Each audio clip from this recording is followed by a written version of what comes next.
Hey guys, this is Varsha and welcome to VSP classes. आज के video में बात करने वाले हैं ब्लूम का वर्गीकरण से जो मोस्ट इम्पॉर्टेंट क्वेश्चन बनकर आते हैं और जो प्रीवियस ईयर में पूछे गए हैं उन पर आज हम चर्चा करेंगे। इसके पहले वाली वीडियो में हमने ब्लूम्स टेक्सोनॉमी से जितने भी इम्पॉर्टेंट टॉपिक्स बनकर आते थे उन पर हमने बात करी थी, यानी कि ब्लूम का वर्गीकरण। ब्लूम ने जो 3 उद्देश्य बताए हैं शिक्षा के, उसके बारे में हमने चर्चा करी थी, जो है cognitive, affective and psychomotor domains. ठीक है, हमने बताया था कि इसको आप कैप से भी लर्न कर सकते हैं। C for cognitive, A for affective and P for psychomotor domains. ठीक है, तो ये 3 डोमेन्स बताए थे किसने? ब्लूम ने। ठीक है, और इन्हीं से बार बार जो क्वेश्चन बनकर प्रीवियस ईयर पेपर में आते हैं या फिर आपके आने वाले एग्जाम में जो क्वेश्चन बनकर आएंगे उन पर हम कुछ बात करेंगे। तो इस टॉपिक से आप 1 नंबर अपने फिक्स कर सकते हैं। 1 नंबर का ब्लूम से क्वेश्चन जरूर पूछा जाता है, चाहे वो आप रीट का एग्जाम देने जाएंगे, यूपी टेट का, सी टेट का, एच टेट का, सुपर टेट का, कोई भी टीचिंग से रिलेटेड आप कोई भी एग्जाम देने जाएंगे, वहाँ ब्लूम से रिलेटेड एक क्वेश्चन आपको जरूर देखने को मिलेगा। इसलिए देर ना करते हुए वीडियो को पूरा देखिएगा, और अगर वीडियो पसंद आएगा तो लाइक और शेयर कर दीजिएगा, चैनल को सब्सक्राइब कर दीजिएगा, बेल आइकन को प्रेस कर लीजिएगा ताकि लेटेस्ट नोटिफिकेशन आपको मिलती रहे। चलिए शुरू करते हैं हमारा पहला क्वेश्चन। तो पहला क्वेश्चन क्या बोल रहा है कि एक छात्र अपने साथी समूह के प्रति अपने व्यवहार में आक्रामक है। ठीक है, यानी एक बच्चा है जो अपने पीयर्स के साथ क्या है, उसका व्यवहार जो है वो बहुत ही आक्रामक है और विद्यालय के नियमों का पालन भी नहीं करता वो। तो इस छात्र को किस मदद की आवश्यकता है? यानी कि जब छात्र ऐसा है तो उसको किस तरह की मदद की आवश्यकता है? संज्ञानात्मक डोमेन की, भावात्मक क्षेत्र की, मनोक्रियात्मक डोमेन की, या फिर उच्चतर विचार की? तो देखिए, जब बच्चा क्या कर रहा है, बड़ा ही आक्रामक व्यवहार कर रहा है कक्षा में, ठीक है, और ना ही वो विद्यालय यानी कि स्कूल के नियमों का पालन कर रहा है, यानी कि क्या है उसमें भावात्मक क्षेत्र में उसके कहीं ना कहीं कमी आई है, यानी उसके भावात्मक क्षेत्र को हम नहीं पहचान पा रहे हैं। तो जरूरी है कि उसके अफेक्टिव डोमेन की आवश्यकता उसको है, भावात्मक क्षेत्र की आवश्यकता है। ठीक है, जब वो भावनात्मक तरीके से एक दूसरे से जुड़ जाएगा तो ना ही वो आक्रामक व्यवहार करेगा और ना ही वो जो स्कूल ने नियम बनाए हैं उसका भी वो पालन करना शुरू कर देगा। क्लियर?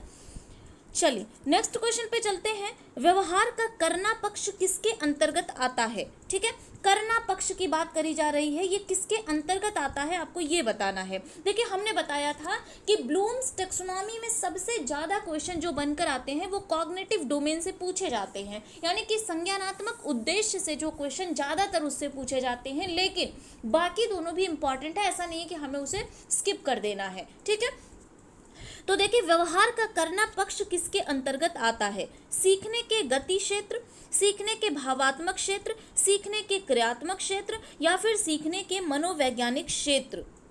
तो देखिए, करना पक्ष क्या है, यहाँ गतिक रहेगा। ठीक है, करना पक्ष क्या आता है? जो चीज़ आप करके सीखते हो। ठीक है, तो व्यवहार का करना पक्ष में जो आप मैंने बताया था कि दौड़ना, भागना, खेलना, कूदना, लिखना, ठीक है, बटन लगाना, ये सारे क्या है? ये सारे आप करके सीख रहे हो। ठीक है, तो यहाँ पे क्या बातें आ जाएंगी कि जो आप करके सीख रहे हो तो सीखने के गतिक क्षेत्र से। ठीक है, सीखने के भावात्मक, भावना की बात यहाँ की नहीं जा रही है, क्रियात्मक की बात की नहीं जा रही है, और सीखने के मनोवैज्ञानिक क्षेत्र इसकी भी बात नहीं करी जा रही है। ठीक है, तो व्यवहार का करना पक्ष जो है वो सीखने के गतिक क्षेत्र में आता है। क्लियर? चलिए नेक्स्ट क्वेश्चन की बात करते हैं। ब्लूम की टेक्सोनॉमी डैश की पदानुक्रमित व्यवस्था है, यानी कि ब्लूम की जो टेक्सोनॉमी है वो किसकी व्यवस्था है? पठन कौशल की, यानी पठन कौशल के बारे में बात करी गई है, पाठ्यचर्या संबंधी की बात करी गई है, घोषणाओं से उपलब्धि लक्ष्य की, या फिर संज्ञानात्मक उद्देश्य की। ठीक है, तो ब्लूम ने किसके बारे में बात की है? कॉग्निटिव डोमेन के बारे में बात की है, संज्ञानात्मक उद्देश्य के बारे में बात की है। ठीक है, तो इस हिसाब से हमारा डी ऑप्शन राइट आंसर हो जाएगा कि संज्ञानात्मक उद्देश्य की बात किसने करी है? किसने करी है? ब्लूम ने करी है। ठीक है, और अगर हम इसके भागों की बात करें तो इसको संज्ञानात्मक उद्देश्य को 6 भागों में बांटा गया है। तो जिसने वो पिछला वाला वीडियो ब्लूम वर्गीकरण वाला वीडियो देखा होगा, उसको पता होगा कि संज्ञानात्मक उद्देश्य को 6 भागों में बांटा गया है। कौन कौन से? ज्ञान, समझबूझ, अनुप्रयोग, विश्लेषण, संश्लेषण और मूल्यांकन। ये तो बात हो गई 1956 में। 2001 में फिर परिवर्तन इनके शिष्यों के द्वारा किया गया था, और परिवर्तन करके क्या कर दिया गया था? मूल्यांकन को क्या कर दिया गया था?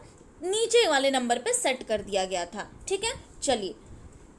ब्लूम और दूसरे लेखकों के अनुसार शैक्षिक उद्देश्यों का क्षेत्र अथवा प्रवर्ग कौन सा नहीं है? ठीक है, यहाँ 4 ऑप्शन दिया गया है। कौन सा ब्लूम और दूसरे लेखकों के अनुसार शैक्षिक उद्देश्य का क्षेत्र नहीं है, ये बताना है। तो आपको तीनों उद्देश्य पता होंगे, तो संज्ञानात्मक क्षेत्र, भावात्मक क्षेत्र, मनोप्रेरक क्षेत्र या फिर सामाजिक राजनीतिक क्षेत्र। अभी हमने आपको बताया था कि कैप से आप ब्लूम की जो शैक्षिक उद्देश्य है आप उसको याद कर सकते हैं। कॉग्निटिव यानी संज्ञानात्मक बिल्कुल रहेगा, ए से अफेक्टिव यानी भावात्मक रहेगा, पी से साइकोमोटर यानी कि मनोप्रेरक मनोगतिक क्षेत्र जो रहेगा वो होगा। ठीक है, तो कैप से तीनों की बातें ब्लूम और दूसरे लेखकों ने करी है, लेकिन सामाजिक और राजनीतिक क्षेत्रों की ब्लूम ने कोई चर्चा नहीं करी है। ठीक है, तो D option will be right answer.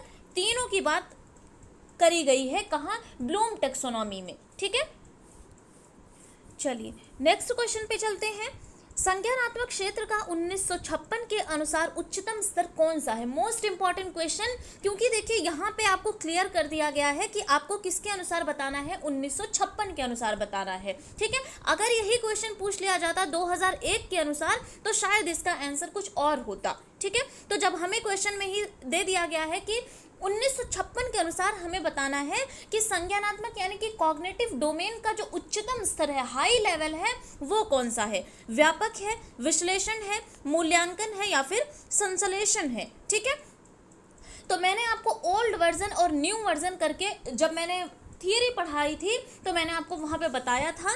तो अगर हम 1956 यानी ओल्ड वर्जन की बात करें तो यहाँ पे जो सबसे उच्च स्तर पे बात करी गई है वो किसकी करी गई है? वो मूल्यांकन की बात करी गई है। ठीक है, तो सी ऑप्शन यहाँ पे राइट आंसर हो जाएगा, यानी कि इवैल्यूएशन की बात करी गई है 1956 के अनुसार। लेकिन अगर 2001 की बात करी गई थी तो वहाँ पे क्या हो जाएगा इसका आंसर? वहाँ पे इसका आंसर हो जाएगा संश्लेषण यानी कि सिंथेसिस हो जाएगा। ठीक है, बाद में 2001 में परिवर्तन करके संश्लेषण को सबसे उच्च स्तर पर रख दिया गया था। क्लियर? चलिए नेक्स्ट क्वेश्चन पे चलते हैं।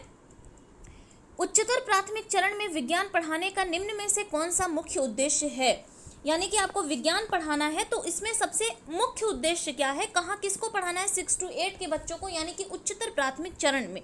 महत्वपूर्ण तथ्य और फार्मूलों का पठन करवाने के लिए, वैज्ञानिकों के नाम और वैज्ञानिक खोजों को याद करने के लिए, तर्कसंगत सोच को प्रोत्साहन देने के लिए, या फिर अध्याय के अंत में दिए गए अभ्यास को सुलझाने की क्षमता का विकास करने के लिए।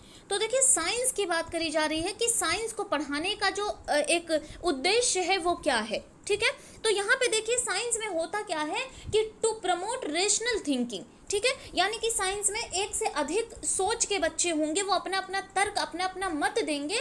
तो इसका सी ऑप्शन राइट आंसर हो जाएगा।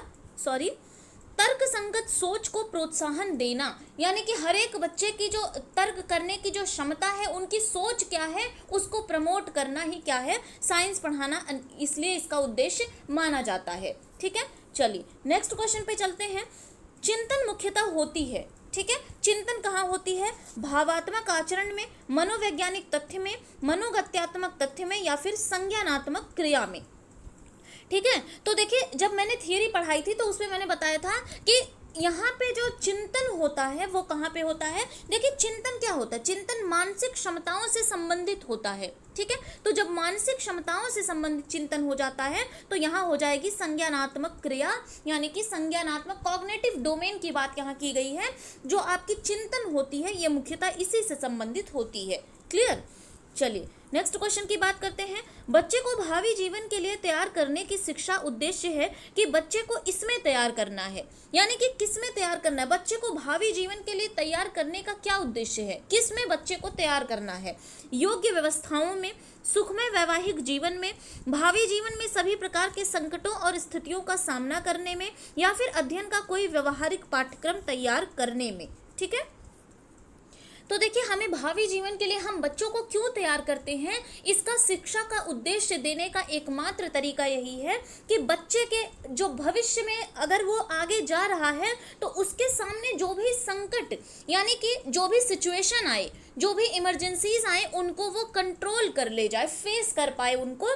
तो भावी जीवन में सभी प्रकार के संकटों और स्थितियों का सामना करने के लिए हम बच्चों को तैयार करते हैं। शिक्षा का उद्देश्य यही है। ठीक है, सी ऑप्शन यहाँ पे राइट आंसर हो जाएगा। जिन जिन लोगों ने कंटेंट वाली वीडियो देखी होगी यानी कि थियरी वाली वीडियो देखी होगी, उनका क्वेश्चन गलत नहीं होगा। ठीक है, इसलिए अगर आपने नहीं देखा है तो एक बार थियरी वाला वीडियो देख लीजिएगा, फिर क्वेश्चन आपको समझ में आ जाएगा। क्लियर? चलिए नेक्स्ट क्वेश्चन पे चलते हैं। निम्नलिखित में से कौन सा सीखने का क्षेत्र है? सीखने का क्षेत्र आपको पूछा गया है कि कौन सा इसमें से है। आध्यात्मिक, अनुभविक, भावात्मक और व्यवसायिक। ठीक है, तो सीखने के क्षेत्र के बारे में अगर हम ब्लूम के क्वेश्चन को डिस्कस कर रहे हैं तो ब्लूम ने आध्यात्मिक के बारे में कोई बात नहीं करी थी। ठीक है, अनुभव के बारे में कोई बात नहीं करी थी, व्यवसाय के बारे में कोई बात नहीं करी थी। यहाँ पे सी ऑप्शन राइट आंसर हो जाएगा। भावात्मक क्षेत्र जो है वो सीखने का क्षेत्र है ब्लूम के अनुसार। चलिए नेक्स्ट क्वेश्चन पे चलते हैं। निम्नलिखित में से कौन सा पद गत्यात्मक उद्देश्य के अंतर्गत आता है? ठीक है, व्यवस्थापन, अनुमूल्यन, नियंत्रण और विश्लेषण। अगर आपने थियरी वाली, मैं बार बार बोल रही हूँ कि अगर थियरी वाली वीडियो जिन जिन लोगों ने देखा होगा उन लोग को पता होगा कि गत्यात्मक उद्देश्य के अंतर्गत कौन सा आता है। ठीक है, तो देखिए गत्यात्मक उद्देश्य में 6 प्रकार के आते हैं आपके पक्ष, जिसमें से इसमें ना व्यवस्थापन होगा, ना अनुमूल्यन होगा और ना ही विश्लेषण होगा, बल्कि गत्यात्मक उद्देश्य के अंतर्गत जो आता है वो है नियंत्रण। ठीक है, नियंत्रण, ये DSSB में क्वेश्चन पूछा गया है कि गत्यात्मक उद्देश्य के अंतर्गत कौन सा आता है, तो यहाँ पे सी ऑप्शन राइट आंसर हो जाएगा, नियंत्रण। ठीक है, चलिए नेक्स्ट क्वेश्चन की बात करते हैं। प्रदत्त शैक्षिक उद्देश्यों का वर्गीकरण किसके द्वारा किया गया? BS ब्लूम, गायने, क्राथवोल और रॉबर्ट मेगर। ठीक है, तो देखिए शैक्षिक उद्देश्य की जो बात करी गई है वो BS ब्लूम ने करी है। इन्होंने 3 प्रकार के उद्देश्यों का वर्णन किया है। अब आप कमेंट करके बताइएगा कि वो 3 उद्देश्य कौन कौन से हैं, 3 डोमेन कौन कौन से हैं। ठीक है, इसी के साथ चलते हैं नेक्स्ट क्वेश्चन पे। व्यवहार का संवेगात्मक पहलू निम्न में से किससे संबंधित होता है? व्यवहार का संवेगात्मक पहलू, ठीक है, सीखने के क्रियात्मक पक्ष से, सीखने के भावात्मक पक्ष से, सीखने के मनोवैज्ञानिक पक्ष से, सीखने के संज्ञानात्मक पक्ष से। ठीक है, तो देखिए संवेग की अगर बात करी जा रही है तो जाहिर सी बात है कि वो भावात्मक यानी कि अफेक्टिव डोमेन से संबंधित होगा, क्योंकि भावनाओं का संबंध जो है वो संवेग से है, इमोशन से है। ठीक है, तो भावात्मक अफेक्टिव डोमेन से ये प्रभावित होगा, संबंधित होगा। क्लियर? चलिए नेक्स्ट क्वेश्चन की बात करते हैं। निम्नलिखित में से कौन सी संज्ञानात्मक क्रिया दी गई सूचना के विश्लेषण के लिए प्रयोग में लाई जाती है? वर्णन करना, अंतर करना, पहचान करना या फिर वर्गीकृत करना। ठीक है, तो देखिए संज्ञानात्मक क्रिया में जो दी गई सूचना है उसके विश्लेषण के लिए जो प्रयोग में लाई जाती है वो क्या है? अंतर करना। ठीक है, अंतर करके आप चीजों को भली भांति समझ पाएंगे। क्लियर? चलते हैं आज के लास्ट क्वेश्चन पे। ब्लूम के वर्गीकरण के आधार पर उद्देश्य आधारित प्रश्नों के निर्माण में कौन सा विकल्प असंगत है?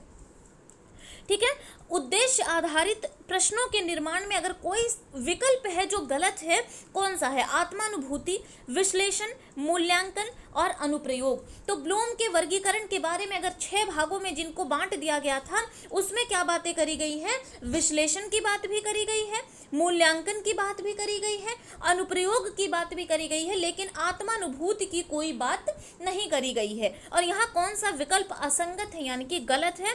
तो ए ऑप्शन आपका राइट आंसर हो जाएगा। तीनों के बारे में बात करी गई है लेकिन आत्मानुभूति के बारे में बात नहीं करी गई है। एक बार फिर से देख लेते हैं, ब्लूम ने जो 6 भागों में बांटा था संज्ञानात्मक उद्देश्य को, वो क्या क्या है? ज्ञान है, समझ बूझ है, अनुप्रयोग है, विश्लेषण है, संश्लेषण है और मूल्यांकन है।